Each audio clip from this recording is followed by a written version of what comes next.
My name is Mason Davis, and I was born in Memphis, Tennessee. I was seventh of 8 kids, which is cool, but at the same time, it's kind of one of those things like, you know, everyone's fighting for food, the house is crazy. But it was cool. I have a wonderful family. My mom is just a saint, lovely woman, and she took care of us. My dad left my mom when I was 10, which was really hard for me. I took that as kind of a personal blow, and a lot of my teenage angst and rebellion kind of stemmed from blaming him, which wasn't fair of him or mature of me, but you know, I was a kid. And because of that, because of those resentments, I started just kind of going down a really difficult road that I kind of put in front of myself. And I moved to Southern California, and my best friend right off the bat kind of started getting into drugs, and you know, I followed him down that road. After high school, alcohol became a very common thing, to the point where anytime I was around my family, I was drunk or high, and they knew it, and they weren't okay with it. I mean, they're a very strong LDS family, like all my siblings for the most part, and so I kind of felt like they abandoned me at that point, and then I was in this kind of rut where I just felt alone. I was like, you know what? Forget it. I'm on my own.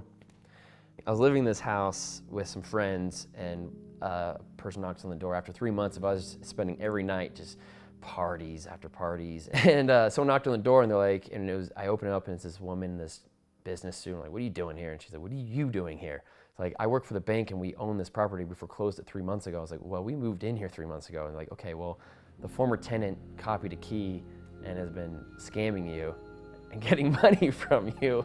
And you guys need to leave, though. And all my friends could go home, but I had burned every bridge, so I had nowhere to go. And one of my friends was kind of in the same boat. And we just started driving. We drove until we were on empty, and we landed in Malibu, and we built a teepee out of a tarp and some bamboo that we chopped down until the cops finally came and like, you can't be here. And then, you know, eventually just kind of lived out of the car and traveled the coast, surfed, did all sorts of odd jobs. It was crazy. And then when winter hit, we're up north, it got so cold I only had the clothes on my back really. I had to come home, and I came back to Orange County and lived with my girlfriend for a couple years. And then one day she took my dog of 4 years and sold him, and then packed her stuff and left. And so then I was completely alone. That was all I had left, was my dog. And that's when I took those attempts at my life. When they found me, I was in such a bad state. They didn't know what I was on, and I was going into cardiac arrest, and so they rushed me to the hospital, and it took a while to wean me off of everything.